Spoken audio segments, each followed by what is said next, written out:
business-wise, what I do for a living at Dormitory Authority is I review drawings, and I check them for constructability, I check them for code compliance, I check them for economic construction. There's a number of things I check them for. And over the course of 27 years, you get to look at a whole lot of drawings and a whole lot of buildings.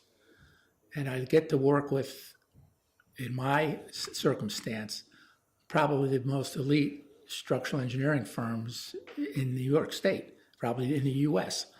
You started out doing the entire state of New York, from Staten Island out to Buffalo, and from the St. Lawrence Valley all the way down to, or all the way out to, what is it, that's on Long Island, the other end of Long Island, where the Twin Forks are. Yeah, you're right. Yeah.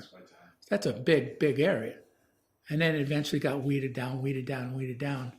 And eventually they said, okay, you're on our major projects team. Well, there was only, I think, 5 engineers in all the disciplines, so we were all on the major projects team. You know, it wasn't like I had any choice. And eventually it got to be where I was only on jobs from 80 million and up. Most of them were like 200-300 million and up. So you got to, you know, really work with a lot of very good engineers and a lot of very good people. But sometimes their offices screwed up major league. And it almost always had to do with computers. People were getting results out of the computers and just blatantly throwing them down on their drawings, and they were wrong, and they were dead wrong. And I could see they were dead wrong just by looking at them. So somewhere along the line, there was no check. Somewhere along the line, somebody just threw it out and said, yep, good, give them a bill. So, you know, after 26 years of doing it, 26 and a half years of doing that, I got to see a hell of a lot of mistakes. And I didn't have to pay for one of them. They were all somebody else's mistakes. Let's pull on this right. This is the stuff that I'm fascinated on, like the mess ups. You learn more from mess ups, right? You have 6 general categories of mess ups that you've seen. You know, computers, problems with just computers, maybe being one. Do you have other flavors of mess ups? That come to mind? It's easy. It's a nice thing to start up with. As far as problems with projects, we obviously spent a great deal of time looking at it. Why do we have the same issues over and over and over again? And we actually developed a, what would you call it? It's a checklist for what we want to see at each phase of the project. And it's available online on DASNY's website.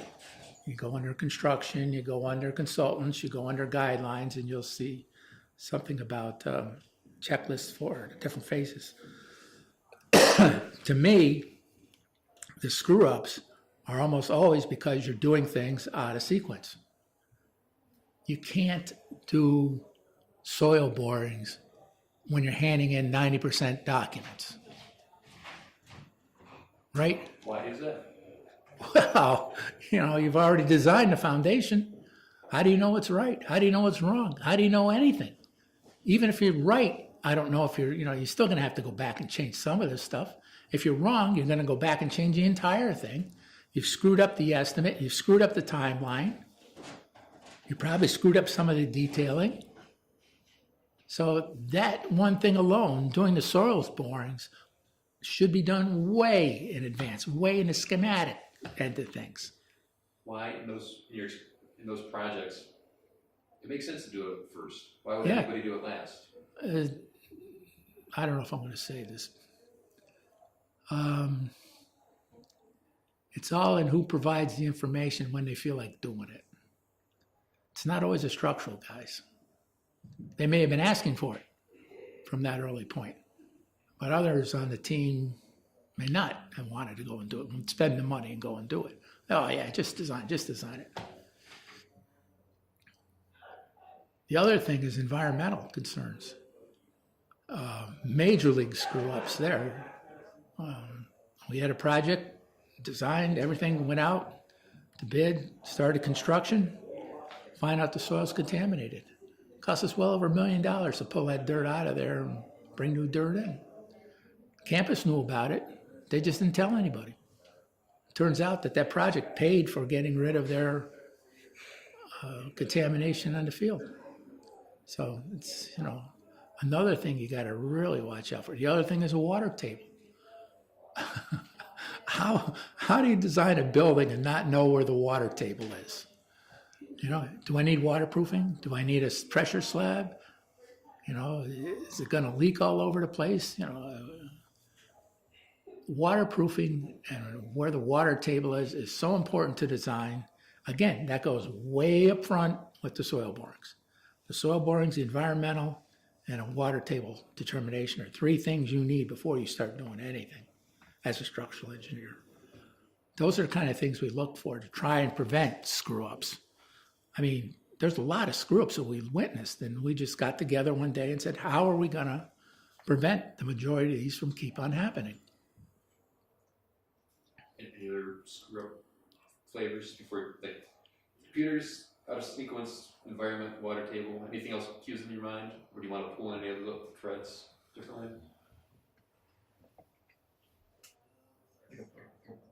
Prompt you this way. Are there any traits like on a project team that usually end in disaster? Trends? Or like traits? Like, here's a functioning team, here's a team that functions well, here's a team that just never functioned well, in your experience. Yeah. What leads to mess-ups? If you wanted to talk about misfires on projects, I don't think I ever had a major problem construction-wise than anything that I did. But I did have a couple of problems in project management, being asked to do project management work. The issues that I did have, I hate to say it because I know it looks really bad, but they had to do with dealing with uninformed clients. Clients who build all the time, clients who are always in the process of building, people who know you and you have a relationship with, no problem. You get certain clients who haven't a clue who you are and they don't want to listen to what you have to say. And they know everything and you know nothing because how could you possibly? And it just sets a very bad tone and it shows in the project. It really does. How do you get around that? I have one of my favorite books that I have. I don't remember the title of it, but it's a project management book. It's mainly for software type projects, but it's got a lot of really good information in there. And they tell you one of the things you need to do is establish a list of priorities that the project needs to achieve to be considered successful. And it could be anywhere from 2 or 3 priorities up to dozens. Now, there's no way you're ever going to do a project where there's dozens of priorities that are all met. But you need to get the client to prioritize them in order which ones are the most important. And if you can nail the first 2 or 3 priorities and get those 100% right and get the next 2 or 3 80% right, you're going to have a successful project. You don't have to nail each and every one. There's no way. There's no way you're going to be able to do that.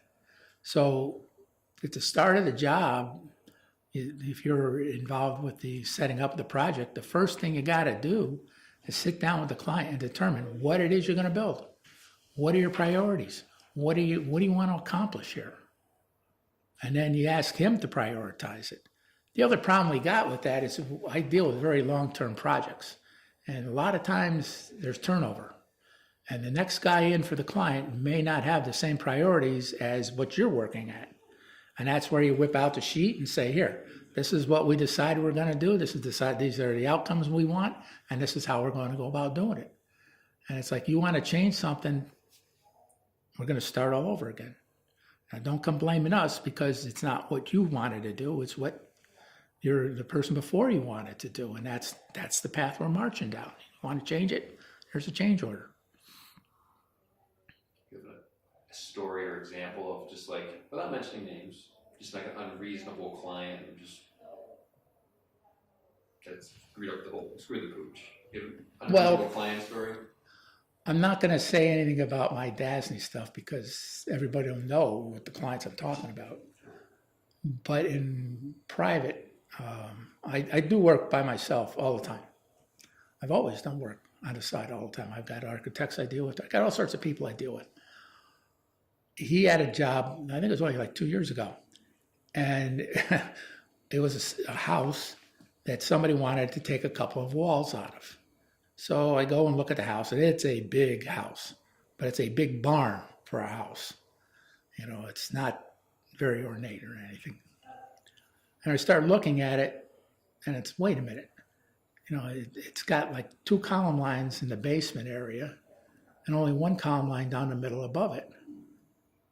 And it's got like, there's like 14-foot spans in there, and they're using 2x8s.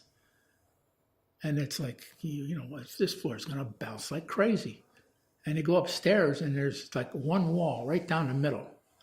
And that's the only thing they got resisting lateral forces in that direction. And I got a couple of other short walls that resist lateral motion in a short direction.